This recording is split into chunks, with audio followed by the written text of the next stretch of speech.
Good afternoon, everybody. This is the 25th of December. That's right, I'm here on Christmas to make a video just for you guys because you're that special to me.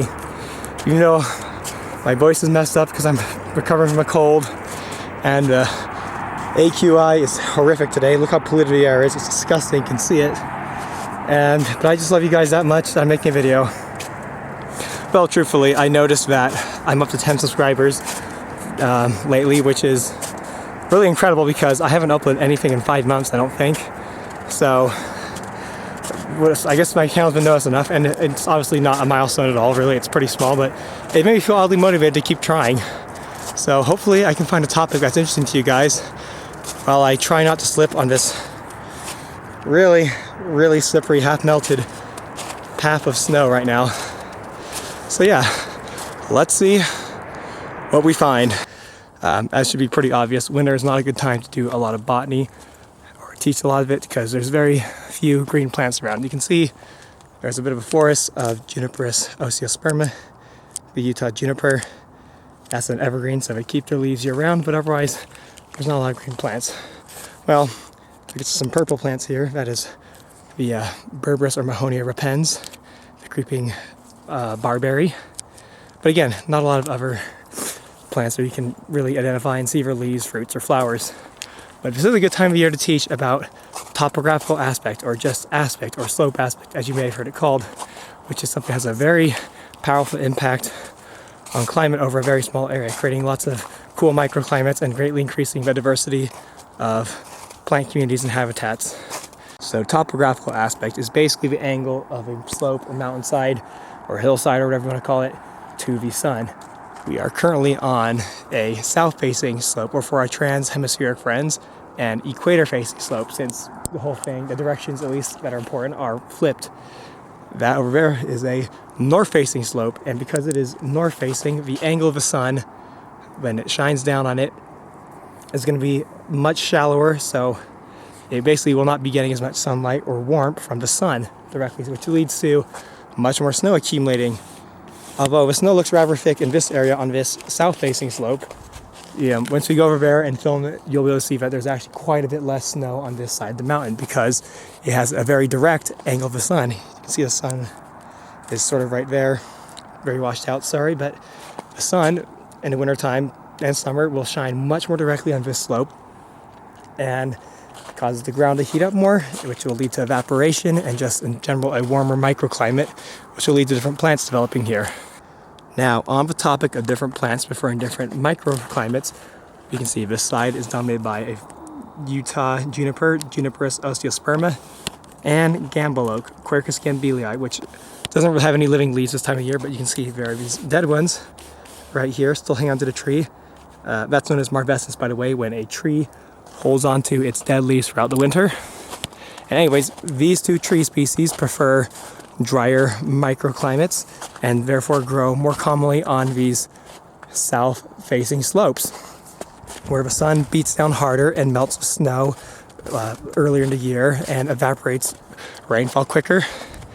Meanwhile, on the other side, the north-facing side of the valley, or poleward-facing side of the valley, again for our trans-hemispheric friends, this is dominated by Acer grandidentatum, the big-tooth maple. This is a species that prefers wetter microsites, or effectively wetter microsites. It often grows higher in altitude where there's more precipitation, or in this case, of course, on the north-facing slope where the sun hits at a more slanted angle and therefore melts the snow later in the year and will evaporate less precipitation and drought the soil less in the summertime, creating, once again, a wetter microclimate.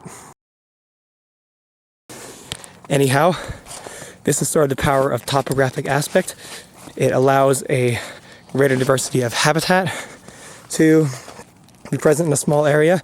The climate here is once again exactly the same. The precipitation is the same. The temperature might be a little different, but the biggest impact is not the temperature, but the snow and water being evaporated and melted earlier in the year on the south-facing side rather than the north-facing side. And any precipitation this summer will likely be the same on that side as it is on this side. It will evaporate much quicker on that side than it will on this side, leading to, once again, a wetter microclimate that supports different species. This is, by the way, effect most strong in the mid-latitude regions. I don't see really any slope aspect effect on vegetation in Hawaii in my experience, and apparently according to some reading I've done, above 60 degrees north or south, I mean south, you're in Antarctica there, so it's really almost a moot point talking about vegetation, but anyways, it's in the high latitudes it's not much of a effect anymore, so it's really a strong mid-latitude effect only, but it's important nonetheless in that region, which I am located right now. So now I am back on the south-facing side, which, by the way, is not the same as the south side. This is the north side of the ravine, but it faces south. That should be pretty easy to understand. But anyways, you can see the snow is a bit thicker in this portion of the south-facing side. So what's going on here exactly? Well, the ridgeline there is higher than the sun is this time of year.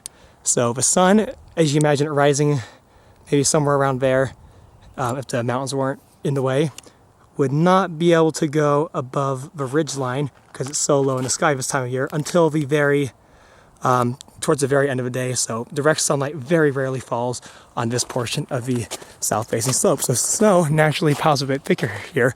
And I think possibly because of that, the trees are growing a bit thicker as well. Again, precipitation from that side, from over there, to over there, and over there, and back there is going to be very similar. Anyways, a question you guys might have is there a difference between east and west facing slopes in their microclimate? And the answer is yes, very often, but it's a more subtle effect, and it really is a topic for a different video. I'll probably come back here and make that video later on. If you were to go around that ridge right there to where it curves around, you very suddenly go into a place where the sun is very direct, and the snow would be almost completely melted, I think, around this time. It's been about a week since it actually snowed hard last, or a week and a half actually, but the snow is still persistent here. Once again, you can see the sun would not rise over the horizon except for just the very last few hours of the day this time of year, leaving most of the snow unmelted. So now that I'm back towards the mouth of the ravine again, you can see that the snow on this side is much patchier and thinner because the sun can spend much more time above the horizon or ridge line. It's not really an obstruction at all, so it has more time to melt the snow during this time of year and evaporate the water and whatnot, leading to what you see here. Anyways, thanks for watching, guys. I have some more plans to do stuff with this channel. So hopefully I can get this video up soon, and I remember how to use Power Director. So if not, it might be a couple days, but you guys aren't gonna notice, aren't you? So anyways, thanks for watching. Ooh, that's really nice. Wow. Once again, thanks for watching, guys. See you around.